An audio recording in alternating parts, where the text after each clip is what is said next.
Okay, so I'm starting off out here where I ended up last time after returning Soul Forge, Rikisha's sword, back to Yahura.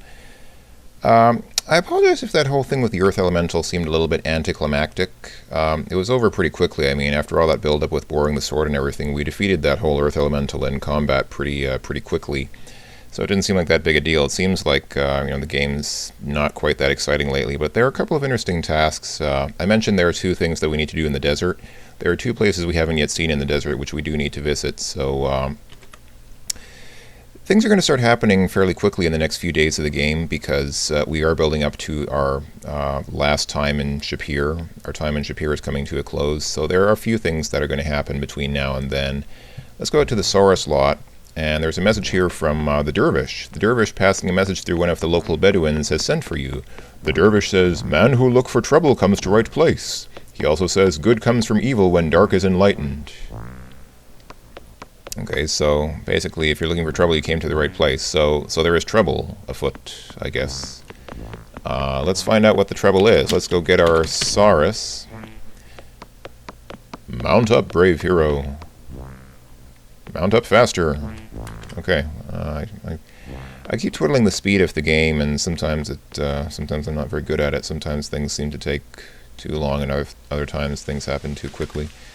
All right, let's see. So as you might recall, the Dervish is 3 screens east of Shapir, and then from there you just go south. And you don't actually need to talk to him again, but just to fill in some backstory, just to fill in some gaps in the game, I'm gonna go and talk to him again and listen to more of his strange manner of speaking. Men who talk without thinking have foot-and-mouth disease. Okay, Dervish, let's get straight to the point. You said there's trouble? Tell me about your trouble.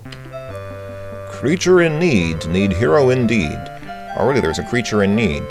He's not referring to our Saurus, by the way. Our Saurus is another creature in need, but we'll get to that later. Okay, tell us about this creature, Dervish. It is said that man is like a caged beast, and a beast is like a rumor. It is best to dispel it early. Harith knows the way, and I know the where. Okay. I think we actually asked him about that before, except last time I just asked him about beast instead of creature. But let's go through that again, because we didn't... Yeah, if you ask him about beast, you get the same question. Okay, so what's the where? The where is 5 screen lengths to the west of Shapir, and but 2 screen lengths north of here. Okay, so let's go... Yeah, so the Dervish knows the where, which he just told us, and we'll need to talk to Harith about the beast more, but let's go and visit the beast right now.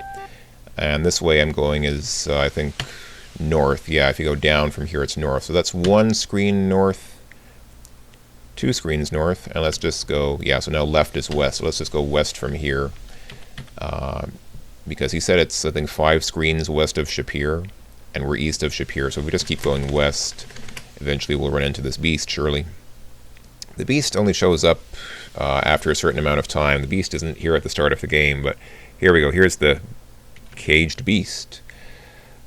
Alright, there's not much to do with the beast right now. Let's take a look at him. A closer look at the monster shows that it is fierce indeed, although obviously weakened by lack of food and water. It will not survive much longer.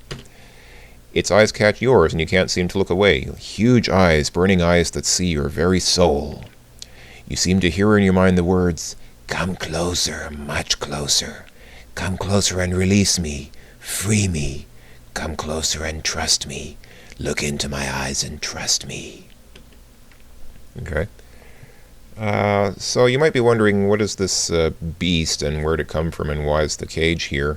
It's kind of a mystery. The cage is made of wrought iron. When the sun is on it, that metal must be scorching. There is no sign of food or water in the cage, and the creature must have been in the cage for at least a couple of days. There are no signs of footprints around the cage. The door to the cage is fastened shut, but there is no lock. So it's a mystery. Just where did this cage come from? How did the beast... Can't do that while riding a Saurus, you'd fall off. What? Oh, I typed get out. I meant to type get off. As in, get off the Saurus. As in, dismount the Saurus. I mean, not... Okay, never mind, forget it. Okay, so walking up to the beast produces not particularly useful results. He basically just lunges at you like that, and you can get away from the cage. But yeah, we can't do much with the beast right now. Let's see. What if I type look beast? A closer look at the monster shows that it is fierce indeed, although obviously weakened by lack of food and water. It will not survive much longer. Its eyes catch yours, and oh, I think I read these messages before, didn't I? All right, let's go ahead and give some water to Beast, because I don't want the Beast to die.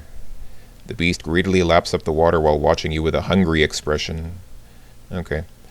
Yeah, that'll keep the Beast alive for a little longer. I don't think there's much else we can do with it right now. Let's go back to Shapir, and yeah, the Saurus. Your Saurus isn't thrilled at the prospect of getting any closer to that cage. Okay, let's go west from here then. He's wolfing that down pretty good for a snake. Yeah, okay, let's go back to... Actually, why am I doing this? I can just type go home, I forgot. Go home, Saurus. What? You have to be in a point where you can walk directly left off the screen. That's ridiculous. Okay. Alright, go home. There we go. Now we're at Shapir.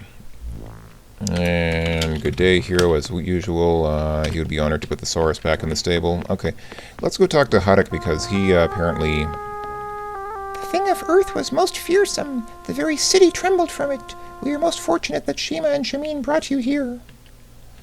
Okay, that's nice of you to say, although I really didn't do much. I mean, all I had to do was borrow Rakish's sword and hit the thing a couple of times. By the way, in case you're wondering, you can't hurt the Earth Elemental at all with your regular sword. It's completely immune to damage from your regular sword. You have to get Soul Forge if you're going to fight it. Okay, so we want to ask Harith Atar about the beast. Hey, Harith, tell me about the beast. His usual response, we have to ask again. It is not in my power to give you the answer. No, that's interesting. Maybe I need to ask about the way, because I think the dervish said Harith knows the way. Let's try that. Still not in his power to give the answer. What about, let's see, can we ask about enchantment? He still doesn't know anything about that. That's ridiculous. Alright, I forget how you're supposed to find out now. Basically what we need is a Dispel Potion, and Harith can give us that. You might remember from the first game you had to use a Dispel Potion to get rid of the enchantment on Elsa von Spielberg. I forget, who knows that you need a Dispel Potion? I don't know, but anyway, that's what you need. Let's go ahead and ask Harith about the Dispel Potion. A potion to break enchantments? I know of one in which the victim drinks the potion and the spell ends. It is a pity that I do not have any of the potion made up. I have most of the ingredients, though. If you could find the ingredients I'm missing, then I could make some Dispel Potions for you. To make a Dispel Potion, I will need the feather of a griffin and... let me think. That may be a problem. I need the Fruit of Compassion. Okay. Griffin feather we have. That's fairly easily gotten from around the griffin's nest. The griffin's feather is gray striped with silver at the tip. There is brown fur attached to the quill. It's a furry bird. I actually don't know of too many furry birds in the world, but I guess the griffin is one. Okay, so we have the griffin feather, that's no problem. What about this Fruit of Compassion that you mentioned, Harith? The Fruit of Compassion is extremely rare. It can only be given, never taken or bought. I've heard rumors of but one plant in the entire land where you might find this. Okay. You know, you could go into a little bit more detail on that instead of making us ask again. But, okay, ask about plant. There are tales told to me of a woman transformed into a plant through a Djinni's spell. She stands like a tree somewhere out in the desert, but it is said she bears no fruit. You should talk to the enchantress Aziza, for she would know more about this than I. Okay. Well, we can do that. Aziza is usually pretty accommodating with our requests for further information, so... Thanks, Harith. To serve you is an honor. Alright. Let's go visit Aziza's place... And we have another potentially lengthy conversation with Aziza in front of us, including more visual aids. Yay! So, yeah, I'm running out of time on this video, so I think I'll stop here and continue the deal with Aziza in the next video. So, I'll see you then, folks. Take care.